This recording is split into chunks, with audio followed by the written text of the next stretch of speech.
Greetings, my name is Derrek Belase. I'm the Executive Director of Connectional Ministries for the Oklahoma Conference of the United Methodist Church.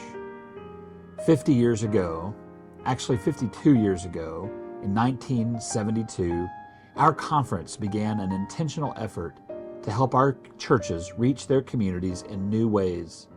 Today, we would call what they did using our mission insight data to find out more about their communities. But in those days, they sent out books to each local church, a book about their community and a book about the conference. They were asking churches to ask themselves these 5 questions. What is the church? What are we doing? What does the congregation feel is important? What are the real needs of the people? And what needs do we feel that we can minister to? It was an exciting time in the 1970s. Things were changing in our communities. 52 years ago, we think a lot has changed, but in many ways it hasn't. Today, the very same thing that they were doing then, we call today DreamAChurch. It's the lead dream of the conference's 5 dreams that we unveiled just a few months ago. But DreamAChurch is about how we think, about how all of us, existing churches that aren't yet to be, how each person in the Oklahoma Annual Conference can be a part of this new and exciting venture that we have in starting new churches and new places for new people. People often ask me, what can you do as a local church and as members of local churches to support the work of DreamAChurch? First of all, you can support us by paying your apportionments. The apportion that your church is given to support the work of the New Faith Communities and its ministry team.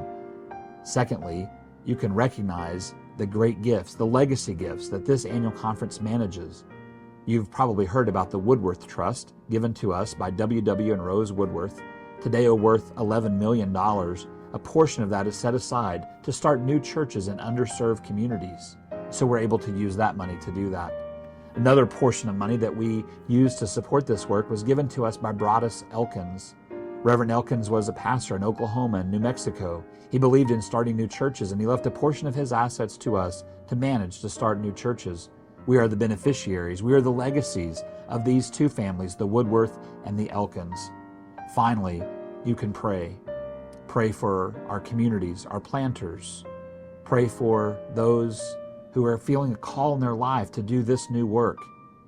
You can pray for the annual conference and its leadership as we look to see how communities are changing, just as we asked communities to begin to do that in 1972 and 73 and 74.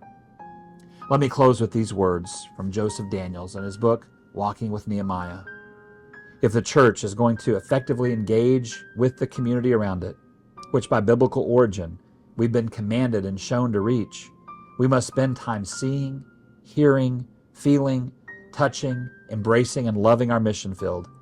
We must behave as if the community is our congregation, the streets are our sanctuary, the back alleys are altars of blessing, farmlands are fields of opportunity, new housing developments become the narthex through which new life is ushered, and the strip malls of suburbia become creative places for leading people to salvation. As John Wesley put it, the world is our parish. Or as we said this year at our annual conference, the world is forever our parish. Forever indeed is the parish that we are a part of. We ask you to be a part of DreamAChurch in the Oklahoma Annual Conference.